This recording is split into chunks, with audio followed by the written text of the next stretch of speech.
Bismillah, walhamdulillah, wassalatu wassalamu ala rasulillah Sayyidina Muhammadin abdillah wa ala alihi wa sahbihi wa mawalah. La hawla wa la quwata illa billah.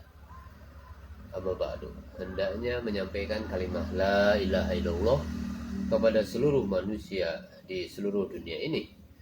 Berbanyaklah membicarakan kebesaran Allah Subhanahu wa taala, kedahsyatan negeri akhirat, surga dan neraka, sedetail-detailnya, sejelas-jelasnya.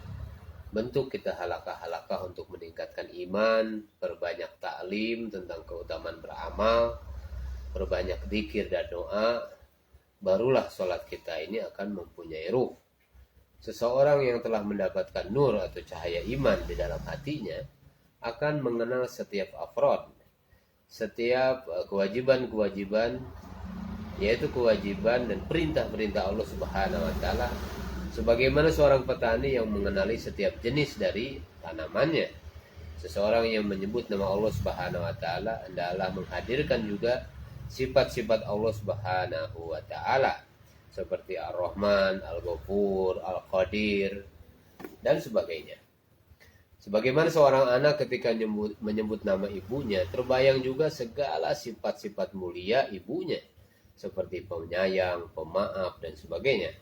Maka kita sibukkan dalam ketaatan kepada Allah, senantiasa berdoa, maka lama-kelamaan akan mendapatkan pengalaman berhubungan dengan Allah Subhanahu wa taala. Tanpa doa akan kehilangan keberkahan, dan doa tanpa ketaatan lebih berbahaya lagi. Sebagaimana orang yang berdoa tetapi pakaian dan makanan yang haram, sehingga doa-doanya pun tertolak. Seseorang yang mengaku hanya mencintai Allah Subhanahu wa taala dan tidak mencintai selain Allah Subhanahu wa taala, ibarat seorang lelaki yang mendakwahkan mencintai seseorang wanita cantik, lalu wanita itu berkata, "Benarkah kau mencintaiku?" Lelaki itu menjawab, "Ya benar." Lalu perempuan itu berkata, "Silahkan melihat ke belakangku. Ada kakakku yang lebih cantik daripada diriku." Dan lelaki itu pun berpaling darinya. Kemudian perempuan itu berkata, "Jika engkau benar-benar mencintaiku, sedikit pun kau tidak akan berpaling dariku." Sudah, demikianlah orang yang mendakwahkan mencintai Allah Subhanahu wa taala, tetapi senantiasa berpaling kepada makhluk, berpaling kepada selain Allah setelah mendapatkan ujiannya.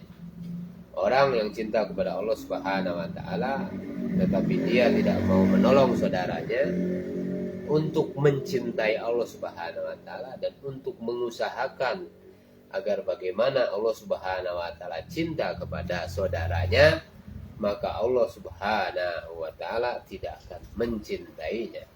Saudara-saudara sekalian, walaupun dia senantiasa berzikir dan beribadah, ya, kehidupan tanpa iman ini mesti kita perhatikan, seperti kehidupan di pasar, di mana orang-orang dihargai karena uangnya. Padahal kaya dan miskin adalah kehendak Allah Subhanahu wa taala, bukan karena usaha manusia. Sebagaimana kaum Bani Israel sangat terkesan dengan kehidupan Qarun, menganggap harta kekayaan Qarun ini adalah satu kehebatan. Wah, hebat itu Qarun, katanya, dengan kekayaannya.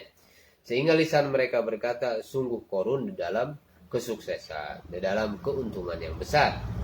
Demikian pula saudara-saudara sekalian, kesan umat saat ini kepada harta kekayaan, kepada kebendaan, walaupun dibandingkan dengan harta kekayaan Qarun tidak berarti apa-apa. Saudara-saudara sekalian, jika melihat ikan-ikan yang berada di laut, demikian banyak makanan yang disediakan oleh Allah Subhanahu wa taala, tetapi masih ada yang terkesan dengan umpan yang ada pada kail nelayan. Demikian pula ahli dunia tidak mampu melihat khazanah Allah Subhanahu wa taala yang maha luas, yang hanya bisa didapatkan dengan amal. Karena apa? Karena terkesan dengan satu pintu rezeki berupa toko, satu pintu rezeki berupa kantor atau kebun dan sebagainya. Saudara-saudara sekalian, ini yang perlu kita perhatikan oleh kita, bagaimana di siang ini kita tingkatkan lagi iman kita, jangan terkesan dengan suasana dan keadaan, tetap mendakwahkan kebesaran Allah Subhanahu wa taala dan mengajak orang untuk beriman dan taat kepada Allah Subhanahu wa taala. Subhanallah bihamdihi, subhanakallahumma wa bihamdika, asyhadu an la ilaha illa anta, astaghfiruka wa atubu ilaik.